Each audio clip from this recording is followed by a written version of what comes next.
I think as I look at this, I think when most people look at this, that they see a clear pattern of deception and intimidation. I don't think there's anyone in this room who doesn't believe that you guys intimidated Mr. Lewis. I think it starts at the October 13th meeting when you called the 9 biggest banks to Washington. They didn't know what the meeting was about. The whole meeting took 45 minutes. You slide a piece of paper across. They have to sign it and write in the amount of TARP money they're going to take. And I think it continues. But my biggest concern is this. Again, what I've said is a pattern of deception. Because, I mean, and this is the concern. I think American people need to see this situation because it sheds light on where we're headed. We got car czar, pay czar, 21 other czars. We got auto task force. We got unprecedented involvement by the government in the private sector, and coming soon to families across America. We got this comparative effectiveness boards want to decide what kind of health care you got to get. So it's important we see what happens when you give this kind of involvement to the federal government. So I just want to walk you through a series of things that took place in this acquisition, and then ask you a question at the end. First of all, I want to start with what some people would describe as an exaggeration. You said the world was going to end, everything was going to be terrible if, in fact, this deal didn't get completed. And yet there are people at the Fed, like Mr. Ashcraft, who said the doomsday predictions were, quote, little over the top. You timed the release of information, so you kept the American public in the dark.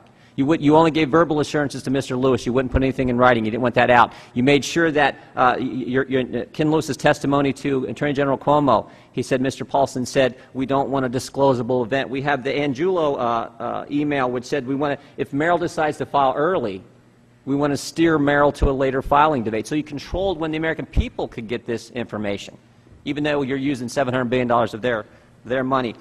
You deceived the regulators. We have the Attorney General's letter to Congress. And I quote, Secretary Paulson did not keep the SEC chairman in the loop during discussions and negotiations with the Bank of America. The Office of the Comptroller of the Currency was also kept in the dark. We have letters, email from Brian Peters from the New York Fed, where he's talking about an upcoming conference call, and he's, quote, given the presence of the OCC on the call, I think we should not discuss or reference the call with Ken Lewis and Secretary Paulson. Maybe most importantly, and I just want to read from, our staff did good work. I want to read from the memo they put together. You kept the Financial Stability Oversight Board in the dark as well. And let me just read this. Not only did Mr. Paulson and Mr. Bernanke deliberately keep the SEC and OCC in the dark about events at Bank of America and Merrill Lynch, you also failed to raise the issue at 2 consecutive meetings of the Financial Stability Oversight Board, which Congress established to bring oversight to TARP.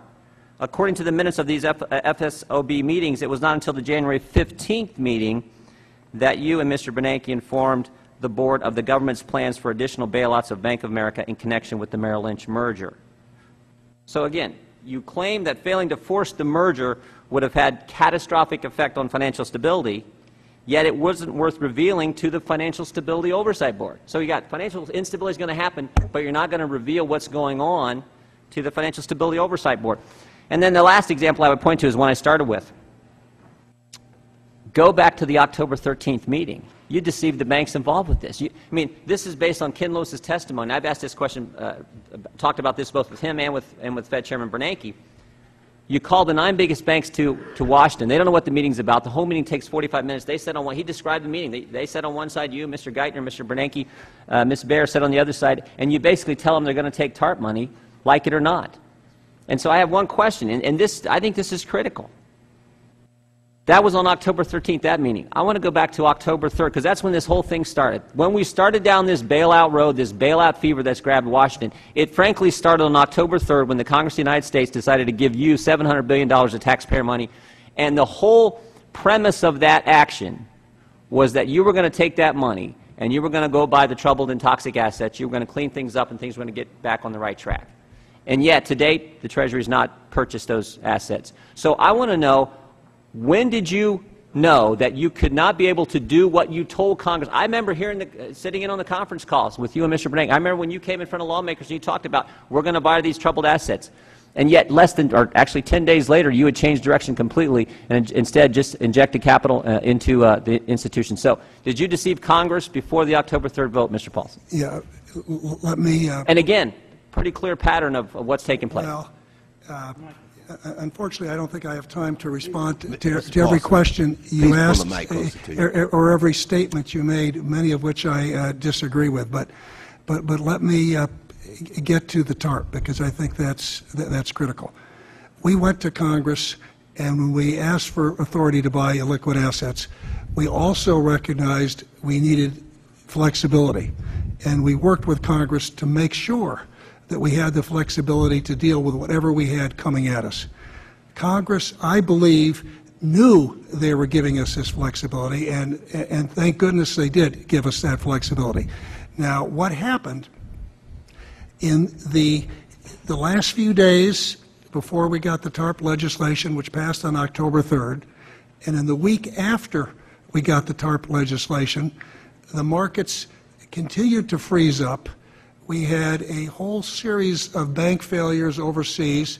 5 or 6 different countries had to intervene to rescue their banks.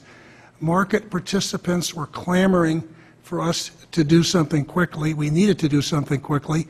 And the way we were able to do something quickly and make a difference, and make a dramatic difference, and prevent something very dire from happening was to make the change and inject capital. And I would say one other thing. I think subsequent events have proven unequivocally that there is not an easy, quick way to purchase illiquid assets. So when did I come to the conclusion that we needed to move and do something? It was sometime. Sometime between October 3rd and October 13th. Well, it wasn't. No, it was not. My question is, was it before October 3rd? It wasn't. I would say. Would you disagree? Wouldn't you say the main point that you and Mr. Bernanke sold, and I didn't go along with this, I thought it was a crazy plan. The main point you sold to the Congress of the United States was we were going to go in and buy these toxic troubled assets. Well, I would say this. Would you agree? Yeah, that was the main point. That was, and it changed in 10 days. Well, let me say this. That was the main thrust, and that's what we talked about.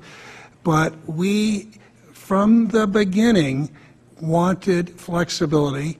Congress wanted to give us flexibility. It was very good that Congress gave us flexibility. Gentleman's time has expired. I now yield to